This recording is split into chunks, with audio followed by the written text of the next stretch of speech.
चाणक्य की रणनीति और चंद्रगुप्त की कुशलता से सिकंदर परास्त होकर वापस अपने देश लौट चुका था।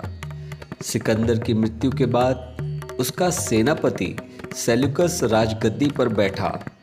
भारत को पुनः जीतने के लिए विशाल सेना के साथ निकल पड़ा।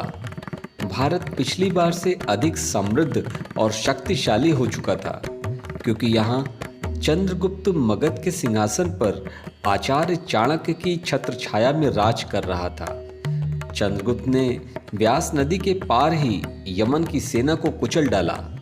इतनी भीषण लड़ाई हुई कि सेल्यूकस ने स्वयं आत्मसमर्पण का प्रस्ताव पेश किया। आचार्य चाणक्य ने कहा, वह सब तो ठीक है, किंतु तुम्हें आत्मसमर्पण के साथ साथ अपनी बेटी कार्नेलिया का विवाह चंद्रगुप्त से कराना होगा, इस शर्त के साथ कि उसका पुत्र उत्तराधिकारी नहीं बनेगा। सेल्यूकस चाणक्य के प्रस्ताव पर राजी हो गया। चंद्रगुप्त अपने आचार्य की किसी रणनीति पर प्रश्न नहीं करते, किंतु इस बार वह चाणक्य से पूछ बैठे कि यह विवाह का प्रस्ताव आखिर क्यों। चाणक्य चंद्रगुप्त को लेकर जंगल की ओर निकल गए। वहां रास्ते में कांटे बिछे थे। वह कांटा दोनों के पैर में चुभ गया।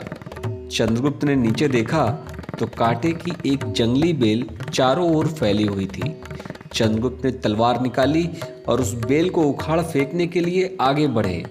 चाणक्य ने रोकते हुए कहा, इसे हम प्रेम से भी जड़ से समाप्त कर सकते हैं। इसकी जड़ पर गुड़ और दही डाल दिया जाए तो चींटियां इसकी जड़ को कुछ ही दिनों में समाप्त कर देंगी। इसी प्रकार सेल्यूकस की पुत्री से विवाह का प्रस्ताव बार बार के युद्ध को अनंत काल के लिए रोक देगा।